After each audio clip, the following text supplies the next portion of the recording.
Oke, Assalamualaikum warahmatullahi wabarakatuh. Hari ini pertemuan ke-7 tentang materi tentang kewirausahaan, yaitu kaitannya motivasi, ya.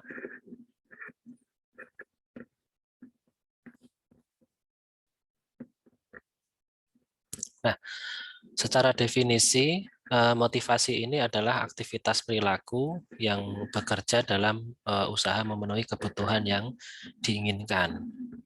Nah, ini pendapat Chung dan McGeeson, ya. Di sini motivasi dirumuskan sebagai perilaku yang ditujukan pada sasaran. Motivasi ini juga berkaitan dengan tingkat usaha yang dilakukan oleh seseorang dalam mengejar suatu tujuan. Ya, jadi ketika ingin mencapai suatu tujuan, tingkat usahanya itulah yang dinamakan motivasi, gitu ya.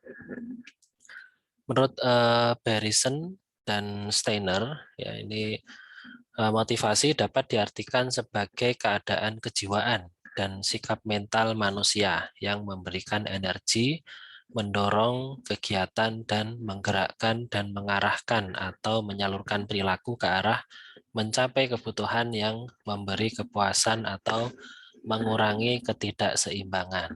Nah, ini.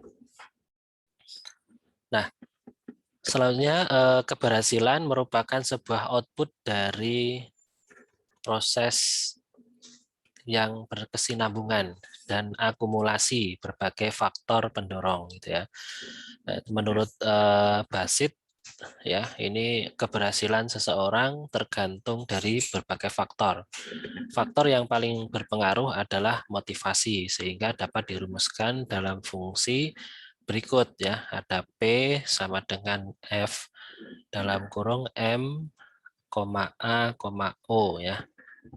Nah, di mana P ini adalah performance atau produktivitas, F-nya adalah fungsi, M-nya adalah motivasi, terus A-nya adalah kemampuan atau ability, O-nya adalah opportunity atau kesempatan, gitu ya. Nah, jadi kalau dirumuskan seperti ini. Nah, secara konsep motivasi ini mungkin diawali dari kebutuhan, ya. Lalu ada dorongan dan juga muncullah suatu tujuan. Nah, need ini merupakan kebutuhan yang terdapat dalam diri seseorang yang harus dipenuhi. Ketika kebutuhan tersebut muncul, maka fenomenanya tampak pada dorongan atau drive yang menyebabkan seseorang melakukan suatu tindakan. Dia mulai bergerak, mulai bertindak, gitu ya. Nah, lalu akibat dari tindakan tersebut maka tujuan yakni memuaskan kebutuhan terpenuhi, ya, sehingga ini adalah konsep motivasi.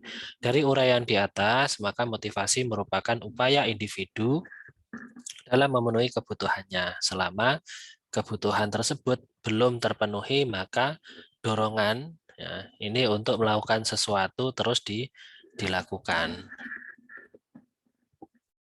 Nah, motivasi berwirausaha ini berasal dari kebutuhan atau kesenjangan kebutuhan, lalu muncullah pencarian jalan keluar untuk memenuhi dan memuaskan dari kebutuhan tersebut, lalu ada pilihan perilaku untuk memenuhi dan memuaskan kebutuhan, lalu dilakukan suatu evaluasi, ya, atas pemuasan kebutuhan yang sudah dilakukan, lalu dilakukanlah dengan penentuan kebutuhan di masa yang akan datang dan pencarian bagi cara pemenuhannya. Jadi selalu dilakukan suatu evaluasi dari kebutuhan yang dan atau kesenjangan yang saat ini ada, ya, terus dilakukan. Nah, ini ada segitiga Maslow, ya, hierarki yang mana ini adalah teori dasar kebutuhan manusia yang secara basic di sini ada kebutuhan psikologikal, yaitu ada food, ya, terus pakaian, ya, terus juga ada kebutuhan keamanan atau job security, atau dia aman dalam mungkin karirnya, gitu ya. Terus selanjutnya dia punya kebutuhan setelah aman, dia mungkin diterima orang lain atau social interaction. Terus selanjutnya mungkin dia butuh suatu penghargaan atau respect, recognition. Lalu ketika keempat ini yang di bawah sudah terpenuhi, maka kebutuhan terakhir adalah aktualisasi diri atau maximization dari of potensial. Nah, sehingga cenderung kalau masih di bawah itu ya yang penting cari makan dulu lah, atau kebutuhan pakaian primernya dipenuhi. Kalau sudah penuh baru job security. Jadi kebutuhan dari pekerjaannya dia itu pekerjaan tetap misalkan. Aman di pekerjaannya, kalau sudah berarti dia akan naik lagi social interaction, penghargaan sampai yang aktualisasi diri. Nah, ini ada jenjang dari need ya, kebutuhan untuk berkembang atau meta need, terus juga kebutuhan karena kekurangan gitu ya. Nah, yang jenjang kebutuhan yang berkembang ini adalah self actualization need tadi yang paling atas ya. Terus kalau yang kebutuhan karena kekurangan nih tadi ada psikologikal, ada safety, ada love need, dan juga esteem need. Nah, secara deskripsi, kalau yang psikologikal ini kebutuhan homeostatik ya, seperti makan, minum ya, gula, garam dan sebagainya. Safety need ya, kebutuhan keamanan, stabilitas, proteksi ya, struktur, hukum, keteraturan, batas dan lain-lainnya. Love need ya, kebutuhan kasih sayang ya, keluarga, sejawat, pasangan dan lain-lain. Nah, menurut Maslow ini juga kegagalan kebutuhan cinta ini juga memiliki dan memiliki ini menjadi sumber hampir semua bentuk psikopatologi gitu ya.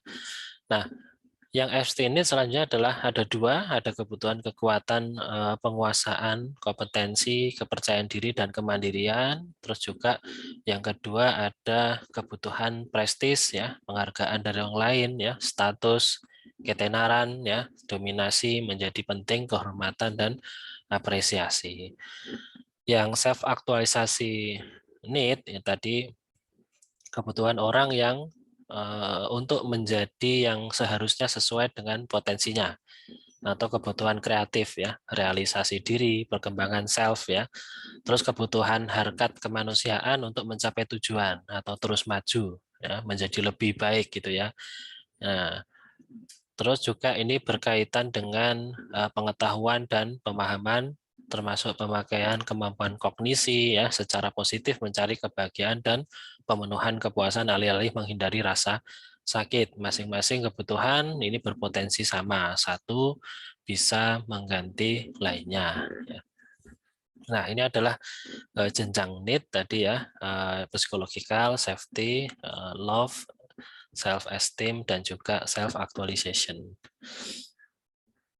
Nah, ada 3 teori tentang kebutuhan menurut David McClelland ya. Kebutuhan manusia ini ada kebutuhan untuk berprestasi, kebutuhan untuk berafiliasi, dan juga kebutuhan akan kekuasaan atau di sini disingkat ya, ada singkatannya di bawahnya. Nah, NAC. Nah, ini adalah wirausaha yang memiliki motivasi ini selalu ingin berprestasi atau meraih yang terbaik ya. Umumnya memiliki ciri-ciri ingin mengatasi sendiri kesulitan-kesulitan ya, dan persoalan-persoalan yang timbul pada dirinya. Terus selalu memerlukan umpan balik yang segera untuk dapat mengukur keberhasilan atau kegagalan. Terus memiliki tanggung jawab personal yang tinggi, berani menghadapi resiko dan penuh tantangan, terus juga menyukai tantangan dan melihat tantangan secara seimbang. Terus yang NPO ini yaitu hasrat untuk mempengaruhi, mengendalikan dan menguasai orang lain. Ciri umumnya adalah senang bersaing ya, berorientasi pada status dan menguasai orang lain. Selanjutnya NAF yang terakhir yaitu hasrat untuk dapat diterima dan disukai oleh orang lain. Nah, wirausaha yang berafiliasi tinggi lebih menyukai persahabatan ya, bekerja sama daripada bersaingan atau saling pengertian dan saling pengertian gitu ya, daripada persaingan dia lebih memilih bekerja sama dan juga saling pengertian. Nah, mengapa orang berhasrat untuk berwirausaha? Nah, ini ada beberapa hal, yaitu yang pertama keinginan untuk pendapatan yang lebih tinggi, gitu ya. Terus keinginan untuk menjadi diri sendiri karena ada otonomi ya. Terus juga keinginan untuk prestis yang datang untuk menjadi pemilik bisnis ya. Terus juga keinginan untuk menjalankan dengan ide baru atau konsep baru ya. Terus keinginan untuk membangun kekayaan jangka panjang, keinginan untuk memberikan kontribusi bagi kemanusiaan atau penyebab tertentu. Nah, pada dasarnya adalah karena ini ya, ada karena alasan keuangan, ada alasan sosial, ada alasan pelayanan, dan juga alasan pemenuhan diri. Nah, alasan keuangan yaitu mencari nafkah untuk menjadi kaya, untuk mencari pendapatan tambahan sebagai jaminan stabilitas keuangan. Alasan sosial yaitu memperoleh gengsi, status, ya, untuk dapat dikenal dan dihormati, untuk menjadi panutan agar dapat bertemu dengan orang banyak, ya. Terus alasan pelayanan yaitu memberi pekerjaan kepada masyarakat, membantu anak yatim, membahagiakan orang tua demi masa depan keluarga misalkan ya.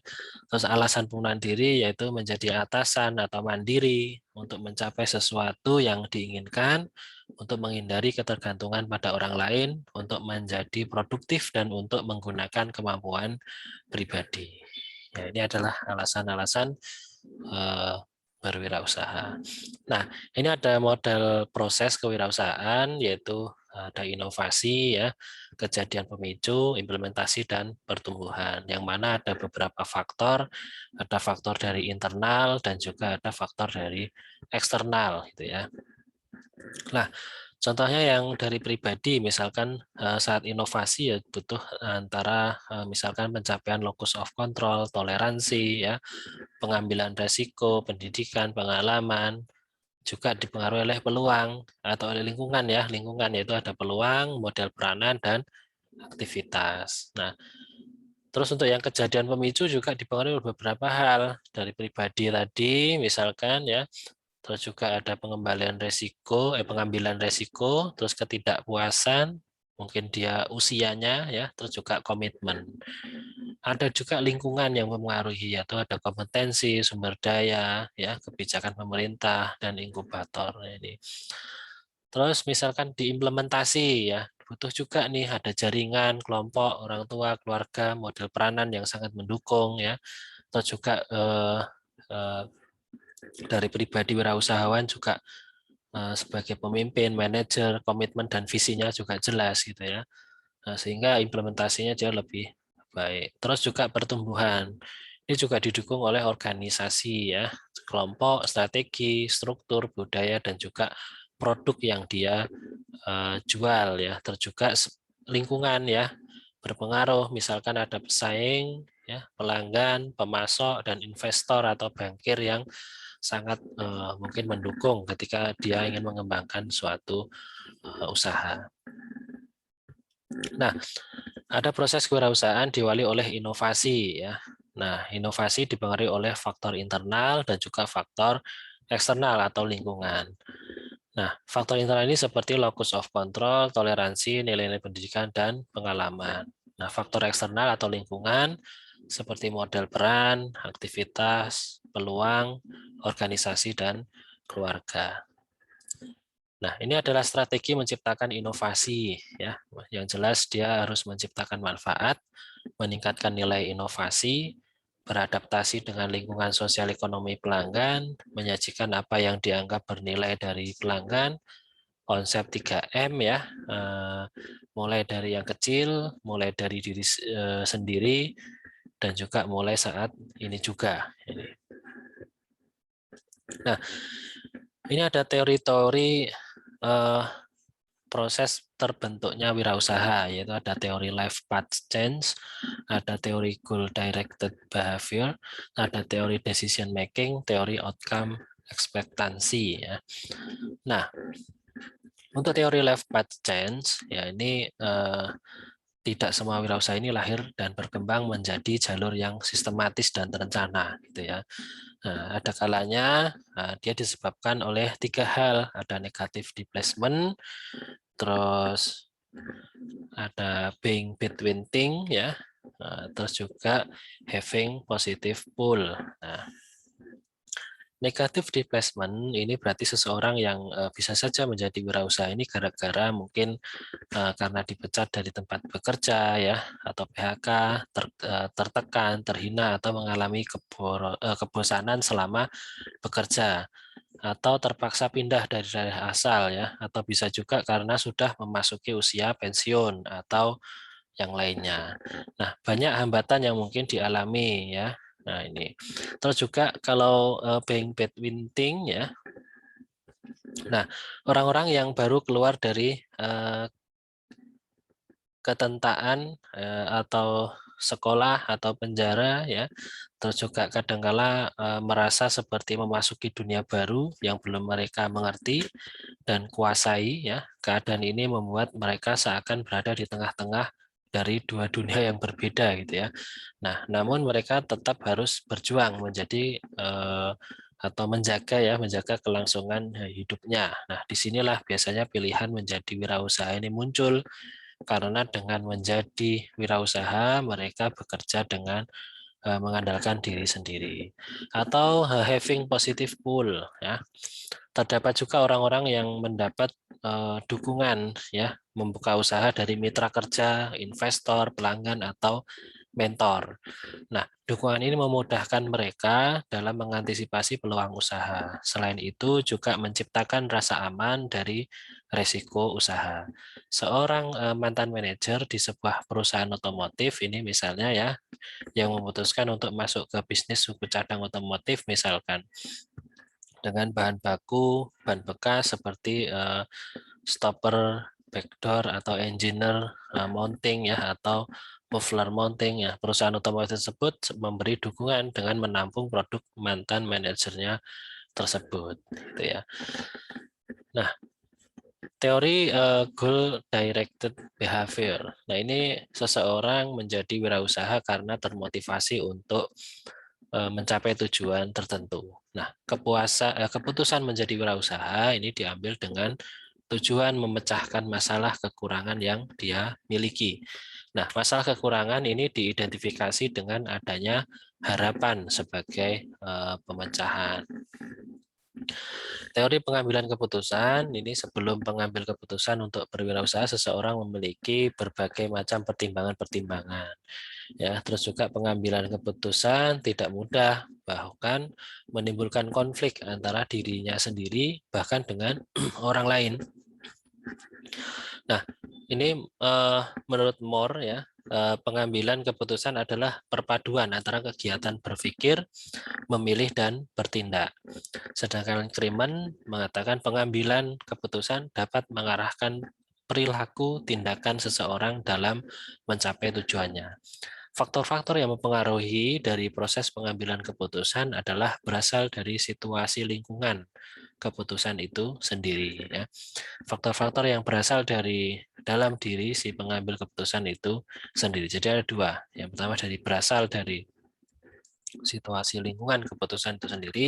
Yang kedua adalah faktor-faktor yang berasal dari dalam ya, dari dalam diri si pengambil keputusan itu sendiri. Nah, sebenarnya ada teori outcome ekspektansi ya. Menurut Bandura ini keyakinan tentang konsekuensi yang diterima setelah seseorang melakukan suatu tindakan tertentu. Jenis-jenis insentif, outcome ekspektansi ini primer, sensoris, sosial, ekonomis, aktivitas status, pengaruh, dan terpenuhinya standar internal. Nah, kenapa usaha kecil sering gagal? Gitu ya. Nah, ini ada beberapa mungkin kesalahan ya dalam pengelolaan uang, ya, pengelolaan usaha dan manajemen, terus juga kompetensi, kredit perbankan, terus juga membidik pasarnya dia tidak tepat, ataupun administrasi usaha dan hukum. 7 rahasia menjadi entrepreneur. Ya, ini ada berani mengambil risiko terbesar, meminimumkan mimpi-mimpi besar, terus juga hargai pelanggan lebih tinggi, pelihara anak buah Anda dalam kondisi susah mampu bertahan, percaya pada diri sendiri, dan juga punya gairah dan semangat untuk maju. Ini ada esensi dari kewirausahaan, yaitu menciptakan nilai tambah melalui proses pengkombinasian sumber daya, SDM, dan teknologi. Seharus berbeda dengan yang lain ya, agar mampu bersaing dengan cara pengembangan teknologi baru, perbaikan produk dan jasa yang ada, terus penemuan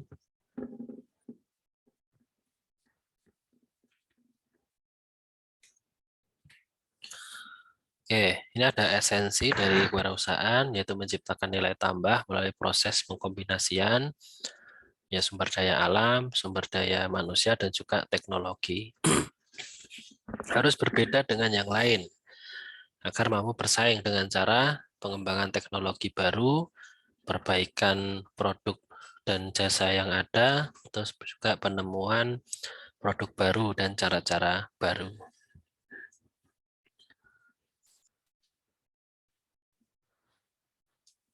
Ini ada motivasi tentang kepemimpinan, ya, proses di mana para pemimpin menggunakan pengaruhnya untuk memperjelas tujuan organisasi bagi para pegawai bawahan atau yang dipimpinnya. Motivasi ini mereka untuk mencapai tujuan tersebut, ya, memotivasi mereka untuk mencapai tujuan tersebut serta menciptakan suatu budaya yang produktif dalam suatu organisasi. Nah, motivasi dan produktivitas. Motivasi dan produktivitas adalah suatu bagian yang sangat terkait satu sama lainnya. Peningkatan motivasi kerja akan mempengaruhi peningkatan produktivitas dan begitu sebaliknya.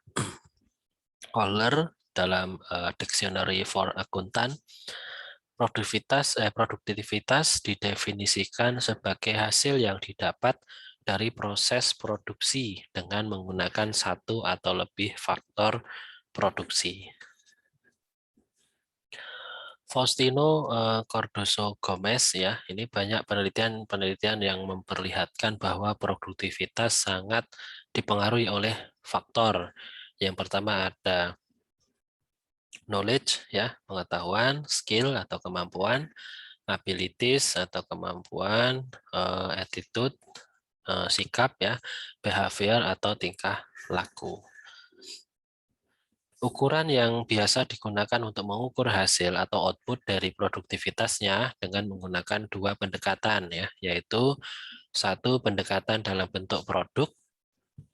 Pendekatan ini melihat pada ukuran fisik yang dihasilkan oleh satu perusahaan, misalkan jumlah mobil yang mampu diproduksi dalam 1 tahun. Pendekatan dalam bentuk finansial yang kedua, ya, pendekatan ini melihat pada ukuran dalam satu periode waktu. Contohnya adalah peningkatan penjualan yang tergambarkan dalam bentuk perolehan keuntungan perusahaan. Nah, ini adalah dua alat ukur yang digunakan untuk mengukur dari hasil atau output. Ini ada teori X dan Y dalam perspektif kewirausahaan, ya, pada tipe karyawan. Teori X, ya, karyawan dalam bekerja lebih sering mengikuti perintah dan melaporkan setiap masalah kepada pimpinan, walaupun masalah itu sebenarnya bisa ia selesaikan sendiri, atau dengan kata lain ketergantungan pada pimpinan sangat tinggi, termasuk pada hal-hal yang kecil. Teori Y, karyawan dalam bekerja mampu, ya, melakukan mampu membereskan, ya, setiap masalah sejauh itu mampu ia selesaikan. Tipe manusia dengan posisi teori X ini cenderung memiliki motivasi yang rendah, ya. Nah, dan mungkin malas, ya, dalam berjuang untuk kemajuan hidupnya. Terus tipe manusia dengan posisi Y ini cenderung memiliki motivasi tinggi dan senang dalam berjuang untuk memajukan hidupnya. Dari tabel di atas terlihat jelas bahwa tipe Y dianggap memiliki karakteristik yang cenderung berani dalam bersikap. Artinya, sikap decision maker telah mereka punyai. Nah, manusia tipe X bisa dirubah ke tipe Y, asal yang bersangkutan memiliki semangat dan keinginan kuat untuk melakukannya. Salah satu cara dengan menerapkan kedisiplinan. Nah, itu. Nah, ini ada solusi-solusi dalam masalah bidang motivasi ya. Pimpinan menciptakan ke arah yang mendukung situasi dan kondisi kerja yang nyaman, saling menghargai, menempatkan rasa simpati, menghargai karyawan yang telah berusaha keras meskipun gagal. Terus pemimpin yang bijaksana menghindari untuk timbulnya bahasa-bahasa dan perintah-perintah yang bersifat atau memungkinkan timbulnya konflik. Para pemimpin dan karyawan selalu menempatkan berpikir secara positif. Jika pimpinan dan karyawan memiliki prestasi, maka sebaiknya berikan ucapan atau hadiah untuk memberikan semangat dan dihargai ya serta perhatian. Nah, terima kasih yaitu materi tentang motivasi yang hari ini bisa saya sampaikan. Kurang lebihnya mohon maaf. Wassalamualaikum warahmatullahi wabarakatuh. Selamat siang.